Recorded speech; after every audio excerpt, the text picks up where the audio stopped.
but of course, at the end, she did it herself. Yeah. Courageous, yes. And I also noticed that she made some of the paintings that are in the film, right? In the the end titles.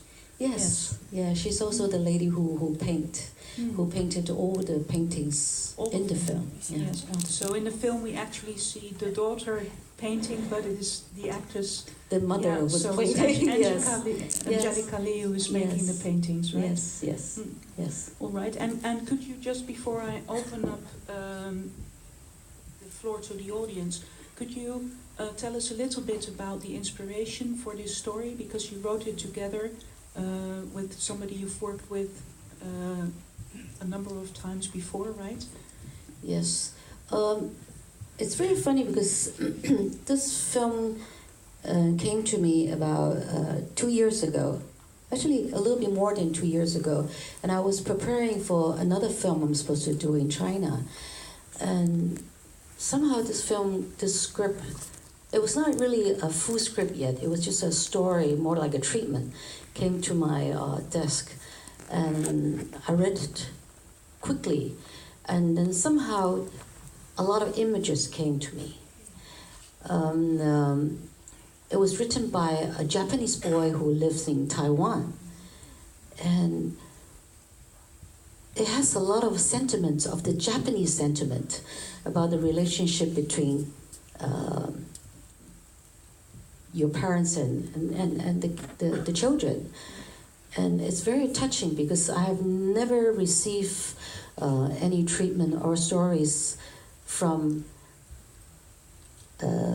male, from men or young men who talk about how they desire to communicate with their parents.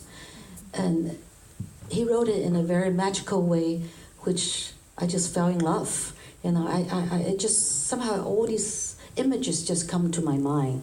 And so I asked him, I says, so we came to meet, and I asked him, I says, is this your own story? And he started telling me about his relationship with his parents. And somehow it really touched me. And so we started to sit down and we started to rewrite, and we put this whole thing together because he wanted to, he wrote it based on Japan and Taiwan. But again, I don't have that budget to go to Japan, to shoot. So, and I knew that I needed to find a place in Taiwan, which is part of Taiwan, but it's really also remote from Taiwan. And at that time, my friend, one of my photographer friends, sent me some pictures of the Green Island. And he says, oh, guess where I am? And I looked at that picture, I says, are you in Japan? He said, no, I'm in Green Island. I said, you're kidding? Because it looks so beautiful, So I flew to Green Island, right away. And I just find that's the perfect place to tell the story.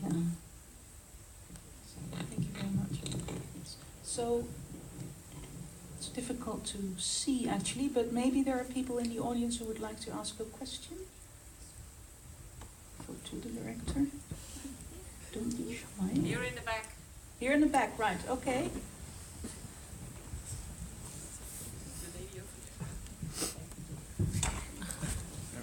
So just ask. Can you hear me? Yes, it's okay. Okay. Thank you for the movie. And I see there are many struggling or thoughts for the young people, how they treat their parents and hometown, and also who they are. So I'm curious, when you were at that age, what were you thinking about, and how do you thought about the futures and all kind of things happening around? Thank you. Okay, so I think I will try to repeat the question, or what we could get from it down here, because you are a little bit far away. And the question is about, in the film there are a lot of small children.